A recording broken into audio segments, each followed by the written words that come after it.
Dito sa Kabayo, parte na ang araw-araw ang mangrove market. Dito nagtitinda, bumibili at nagkakakilala ang mga tao.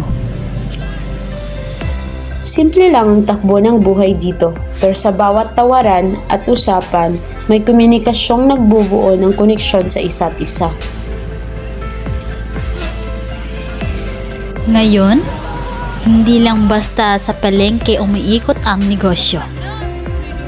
Dahil sa social media, mas nakikilala na rin ang mga produkto at mga nagtitinda. Sa dokumentary na ito, sisilipin natin kung paano nakakaapekto ang komunikasyon at media sa kultura at kabuhayan ng mga taga-Kalbayog, lalo na dito sa mangrove market.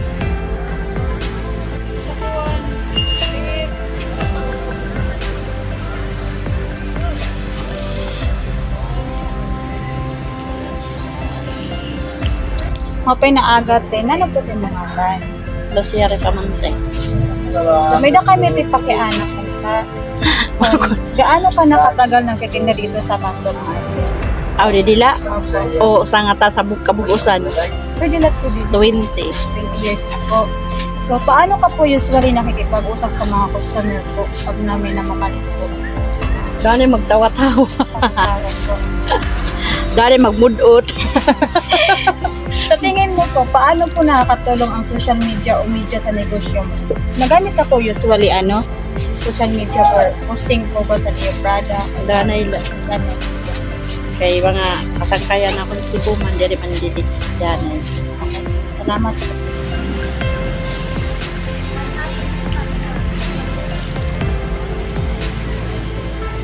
Ano po akong pakiana? Basta mapalit po ba kam, dili po kam dayon na kadya may mangrove?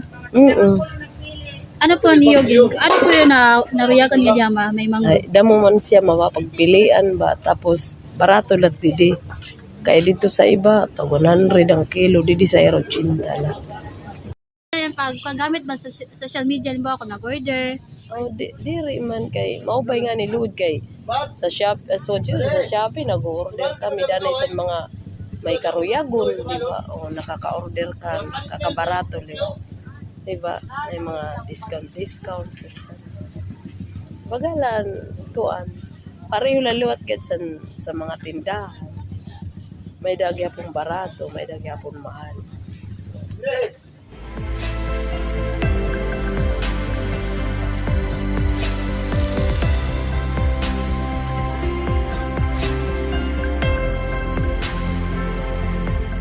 So, good morning, Nay. Ano pa yung ngaran? Ako si Luisa Espiso, taga-Rawis. May pakiana ko, Nay. Bakit mo gustong dito bumili sa mangrove market?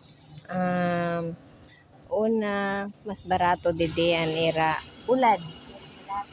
At saka, comfortable para sa akon kay one way lang ba. Kung may mga kinahanglan ak didi, makakadiretso ak dayon narapit la. Diri hassle. Ang panduwa po, Nay, anong pinakagusto mo sa market na to? Ano lang, parang mas accessible sa amon nga mga manug pamalit. Kaya nakabarato doon, Nay. At saka barato ang bulad didi kumpara sa dito sa market sa RFM. Oo. So, sa tingin mo, Nay, paano naapektuhan ng media kung paano titingnan ng mga tao ang ganitong market? Kung paano mo ba, Nay, paano ba makukuha ng social media sa sining ang postura sa market? Kailangan urog ang iba na tao din na namamali. Haranhila kay sentro man didi. Sentro man didi sa tanan. Kumbaga, madali lang bang access. Pag may kinahanglan ka didi sa Kalbayog, lakat ka lang, waray ka na doble gasto. Samantala, kung makadto ka pa sa kung taga didi ka or taga may mga kinahanglan ka nga ano didi, makadto ka pa sa mamiling ka pa sa iba, masakay ka pa, double pa. Sa panayam namin sa mangrove market, iba-ibang paraan ng paggamit ng media ng mga tao Ang tindera hindi gumagamit ng media at mas gusto ang personal na bintahan. Yung isang customer gamit ang social media para sa ibang bilihin, habang yung isa naman mas gusto pa rin ang personal na pamimili. Ipinapakita nito na mas pinipili pa rin ng ilan ang tradisyonal na pakikisalamuha sa palengke. Ang mangrove market sa Calbayog ay isa sa pamilihang madalas puntahan ng mga tao dahil sa abot kayang presyo at sariwang paninda. Dito mabibili ang mga gulay, karne at isda na galing mismo sa mga lokal na supplier. Makikita mo rin kung gaano kaaktibo ang komunikasyon dito. Ang mga tindera madalas tumatawag at nakikipag-usap sa mga mamimili para maibenta ang kanilang paninda. Ang mga mamimili naman, dito na talaga bumibili dahil bukod sa mura at sariwa ang mga bilihin, malapit lang din ito sa city proper kaya mas madali at praktikal. Ang mangrove market ay simpleng lugar, pero malaki ang ambag sa komunikasyon, kultura at kabuhayan ng mga taga-Calbayog. Ipinapakita nito na kahit simpleng usapan at pagtutulungan, buhay na buhay ang koneksyon ng bawat isa.